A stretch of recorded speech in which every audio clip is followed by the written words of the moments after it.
நம்ம சேனலை இப்பதான் ஃபர்ஸ்ட் டைம் பாக்குறீங்கன்னா மறக்காம நம்ம சேனலை சப்ஸ்கிரைப் பண்ணுங்க. கூடவே பக்கத்துல இருக்க பெல் ஐகானையும் கிளிக் பண்ணுங்க. வாங்க ஃப்ரெண்ட்ஸ், வீடியோக்குள்ள போகலாம். ஹாய் ஃப்ரெண்ட்ஸ், நம்ம இந்த வீடியோல பார்க்க போறது ஒரு சப்பாத்தி கிரேவி வெஜிடபிள்ஸ் எல்லாம் சேர்த்து ஒன் பாட் ரெசிபி போல வைக்க போறோம். டக்குன்னு ரெடி பண்ணிடலாம். இப்போ அதை எப்படி பண்றேன்னு பார்க்கலாம். இப்போ அதுல ஒரு குக்கர்ல ஒரு டேபிள் ஸ்பூன் அளவுக்கு எண்ணெய் சேர்த்துக்கலாம். எண்ணெய் கொஞ்சம் சூடாகட்டும்.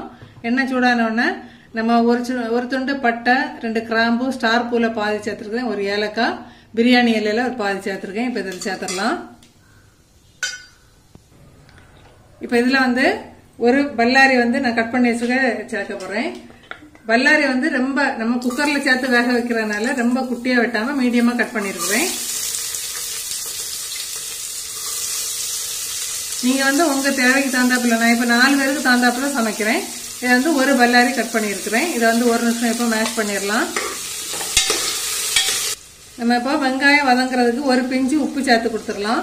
சேர்த்துட்டு ஒருக்கா மிக்ஸ் பண்ணிக்கோங்க. ஒரு 2 நிமிஷம் வதங்கட்டும். கண்ணாடி பதம் வந்தப்புறம் நம்ம அடுத்த காய் சேர்க்கலாம்.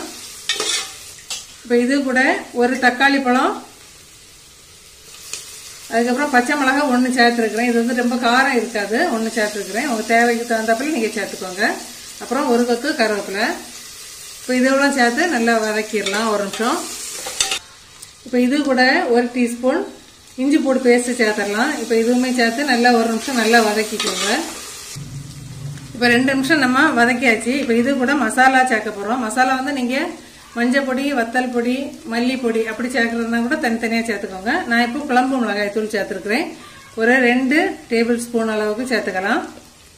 நீங்க உங்களுக்கு காரத்துக்கு தகுந்தாப்புல சேர்த்துக்கோங்க.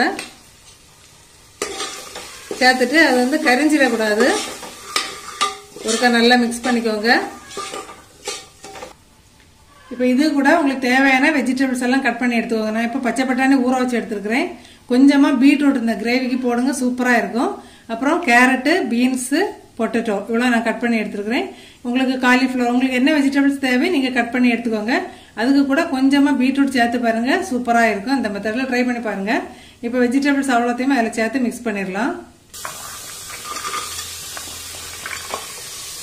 வெஜிடபிள்ஸ் சேர்க்கறது உங்க விருப்பம் தான். உங்களுக்கு ஏதாவது இல்ல கேரட் மட்டும் தான் பிடிக்கும், பீன்ஸ் மட்டும் தான் பிடிக்கும்னா அது மட்டும் நீங்க சேர்த்துக்கலாம். உங்களுக்கு தேவைக்கு தகுந்தாப்புல எவ்வளவு குவான்டிட்டி வேணுமோ நீங்க சேர்த்துக்கோங்க.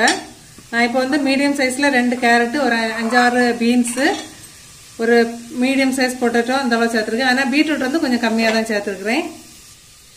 இப்போ இது கூட ஒரு 1/2 கப்பு தண்ணி சேர்த்து கொடுத்துக்கலாம். சேர்த்துட்டு ஒருக்கா மிக்ஸ் பண்ணிக்கோங்க. இப்போ அந்த வெஜிடபிள்ஸுக்கு மட்டான உப்பு நம்ம இதில் சேர்த்து கொடுத்துடலாம். இப்போ நம்ம காய்க்கு தேவையான உப்பு எல்லாம் சேர்த்து கொடுத்துடலாம். இப்போ உப்பு காயில பிடிக்கணும், அதனால ஒரு 2 நிமிஷம் வெயிட் பண்ணிக்கலாம். வெயிட் பண்ணிட்டு நம்ம இதுல தேங்காய் அரைச்சி சேர்க்க போறோம். நான் தேங்காய் ஃபர்ஸ்டே அரைச்சிட்டேன். இப்போ தேங்காய் நான் ஒரு பாதி தேங்காய் எடுத்துருக்கிறேன். உங்களுக்கு தேவைக்கு தகுந்தாப்புல நீங்க எடுத்துக்கோங்க. கொஞ்சம் கூடவோ கொஞ்சம் கம்மியாவோ எடுத்துக்கோங்க. இப்போ இது கூட ஒரு 5லேருந்து 6 கேஷ்யூ நட் சேர்த்துக்கோங்க. 1 டீஸ்பூன் கசகசா, அது ஒரு 1/2 மணி நேரம் ஊற வச்சு அதையும் இது கூட சேர்த்து அரைச்சிக்கோங்க. குழம்பு சூப்பரா இருக்கும். இப்போ நம்ம அரைச்ச தேங்காவை நம்ம குக்கர்ல சேர்த்துடலாம். இப்போ அரைச்ச தேங்காய் பேஸ்ட்டை நம்ம குக்கர்ல சேர்த்துடலாம். சேர்த்துட்டு கிரேவிக்கு தேவையான தண்ணி சேர்த்து கொடுக்க போறோம். ஒரு 1/2 கப்லேருந்து 3/4 கப் வரையும் சேர்த்து கொடுத்துக்கலாம். அந்த திக்னஸை பொறுத்து நீங்க சேர்த்துக்கோங்க. நம்ம இப்ப சப்பாத்திக்குன்னு சொல்லும் போது குழம்பு கொஞ்சம் லூஸா இருந்தாலும் நல்லா இருக்கும், ரொம்ப திக்கா இருந்தாலும் ரொம்ப நல்லா இருக்காது. இந்த டைம்ல நீங்க குழம்ப செக் பண்ணிக்கோங்க. செக் பண்ணிட்டு உப்பு தேவை அப்படின்னா கொஞ்சமா போட்டுக்கலாம். நம்ம இந்த காய்க்கு மட்டும்தான் கொஞ்சமா போட்டதுனால கொஞ்சம் கூட உப்பு சேர்த்துடலாம். இப்ப லாஸ்டா கொஞ்சமா மல்லி இலை இதையும் சேர்த்துட்டு ஒருக்கா மிக்ஸ் பண்ணிக்கோங்க. மிக்ஸ் பண்ணிட்டு குக்கரை மூடி 2 விசில் மீடியம் ஃபிளேம்ல வச்சுக்கோங்க. நம்ம மீதி எல்லா வேலையும் முடியறதுக்குள்ள இது சூப்பரா ரெடி ஆயிடும். 2 விசில் அடிச்சோடனே நம்ம குக்கர் கேஸ் ரிலீஸ் ஆகிறத வெயிட் பண்ணிட்டு அதுக்கப்புறம் திறந்துட்டு பார்க்கலாம். இப்போ கேஸ் ரிலீஸ் ஆயிட்டு நம்ம குக்கரை ஓபன் பண்ணிடலாம்.